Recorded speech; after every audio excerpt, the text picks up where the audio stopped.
Have you ever walked out of church on a Sunday feeling like you want to do more? Not only for your family and friends, but also for your community and for the people on your team, the people you spend hundreds of hours with. You travel the ups and the downs together. You feel God nudging you to do more, but on a Friday, you may have walked out of a budget meeting only to be reminded things are tight. In the midst of it all, you're just trying to get your products delivered on time. You feel stuck. You don't know where to start, so you don't do anything. We know it's important to care for our team members, but how do we take the first steps?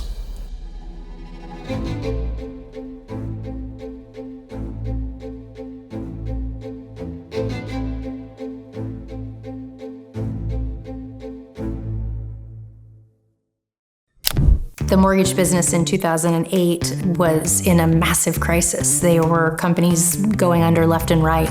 We literally couldn't even get a copier company to give us a lease. That's how bad of a bet the mortgage business was in 2008. Movement saw that adversity as an opportunity. We stepped in and said we are going to process every single loan that comes in 7 business days and give consumers, weeks and months maybe of peace of mind knowing that their loan is fully approved and fully processed before they have to go buy a house. Casey hired me in 2007. I really sort of thought he was crazy. At that time, the other mortgage clients that I had were in panic mode, starting to dismantle the business. The writing was on the wall for the industry.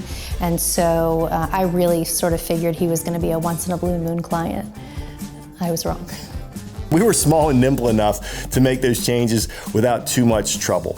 That process and that commitment to excellence actually led to then exponential market share gain and growth over the next 10 years, where we grew from about 5 employees to 5,000. And the Lord was really convicted me that we weren't just going to take 10% of our profit and put it in a foundation. We wanted to take a substantial portion of our earnings and give it to our foundation. But more than having that capital sit in the foundation, we want that money to hit the streets where it was actually doing what the Lord intended for it to do, loving and serving the marginalized. And that took a huge leap of faith. I can tell you, we always could have used a little more capital in the business or a little more capital in the foundation.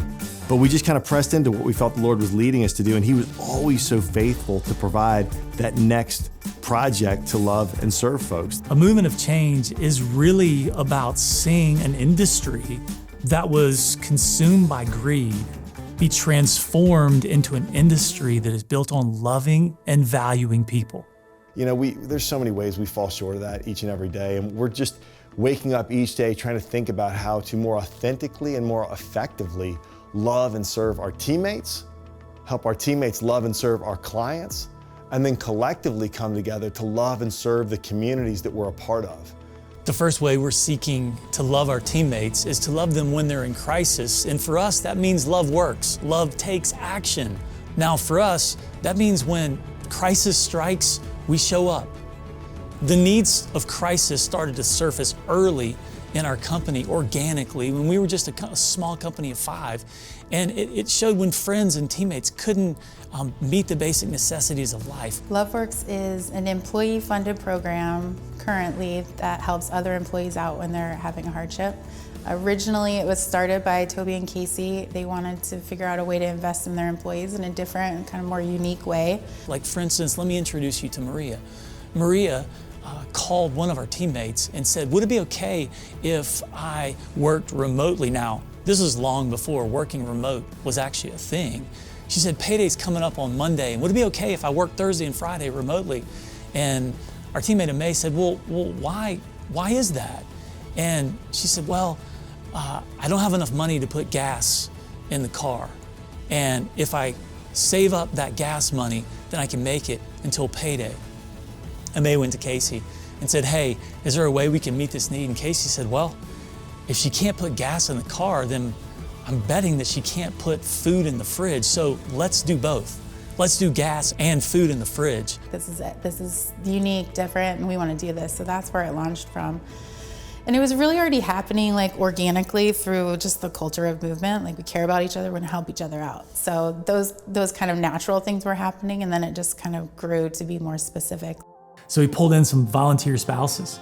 who were just passionate about creating a community of love. Yeah.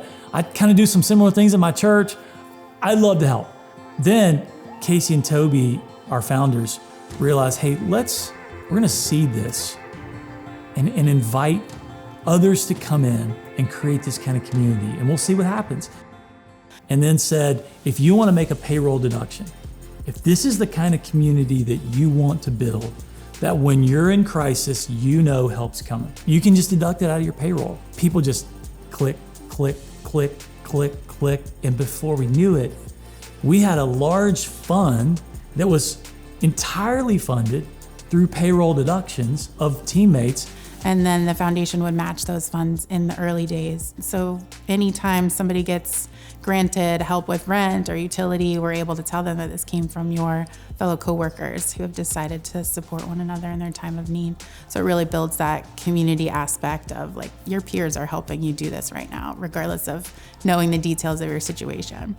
The average payroll deduction is probably around $5. We always tell everybody it's not the amount that you give, it's just the buy-in to the concept and being a part of this culture. So a lot of people will just do $5 a paycheck. I really hope we begin to tell a new and better story for how businesses can operate and be places where employees can flourish and thrive and use all their gifts, talents, and abilities in really meaningful and fulfilling ways. And also those businesses can play a meaningful role in solving some of the big problems that exist in communities around America. So there's recent surveys that'll tell us people have very, very low trust in politicians. They have more trust in their church, but do you know who they have 6 times the level of trust in? Local business owners, small business owners.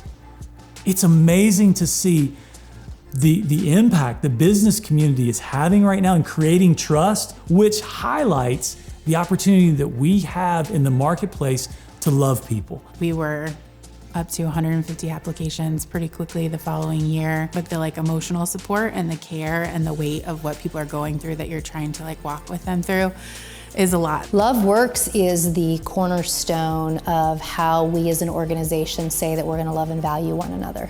We want them to understand that they've got a safety net, that they've got a community of people that have set aside resources from the beginning to meet their needs when they're in crisis. They should never, ever feel alone because they've got a community of people that loves them and wants to help them navigate through that situation. We realized we were reacting. Our love was largely reactionary. And we had to make a shift where love went from just being reactive to proactive. We get to show up and help and step in, but we also wanted to not just react, we needed to go upstream.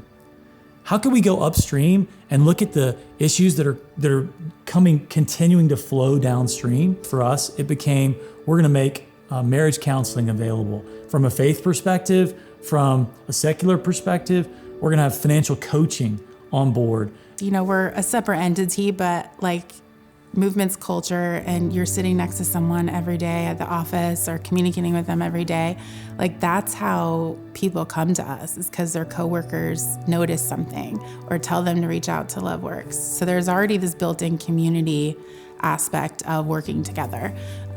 We hear from people all the time that Movement is my family.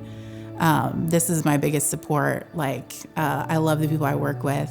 They're the ones checking in on me, all of that. And that makes a world of difference for us on the Love Work side of things, knowing that they have that built-in community already. They may not have a great family support, they might not have great community support out in the community, but knowing that they have a Movement community makes a big difference. Okay. I'm back with another little day 4 vlog. About 24 hours after my last one that I recorded. I'll try to keep this steady. I woke up feeling weird. My body was just not communicating. My brain wasn't communicating with my body the way that my brain usually does. Kyree's story is, she has been around forever. I've always seen Kyree, if there's a volunteer experience at one of our schools or out in the community, she's the first one on the list to sign up. And her story was so wild because she's so young. It's just unexpected, like how everything happened for her. She continued to tell me kind of the symptoms she was having. She was trying to drive and she'd tell her foot to hit the gas and it would hit the brake and vice versa. So on the morning of the 10th, while my mom was working from Denver, she was talking to her manager, Kristen Douglas, and let her know that I was kind of going through something and I was gonna need to go to the hospital. And Kristen, who happened to be off work that day, came and picked me up and took me to the hospital that I needed to go to. They were immediately concerned that I was having a stroke, and then they informed me that I had blood clots in the veins of my brain. I was kind of under the impression that I was going to get the clot out and I was going to leave with no clots, but found out today I'm basically going to. I started having some fears that I might not actually leave the hospital, that I could actually die at 27 years old. First of all, the big concern was, why is this happening? She's 27 years old. All of that obviously was pretty overwhelming.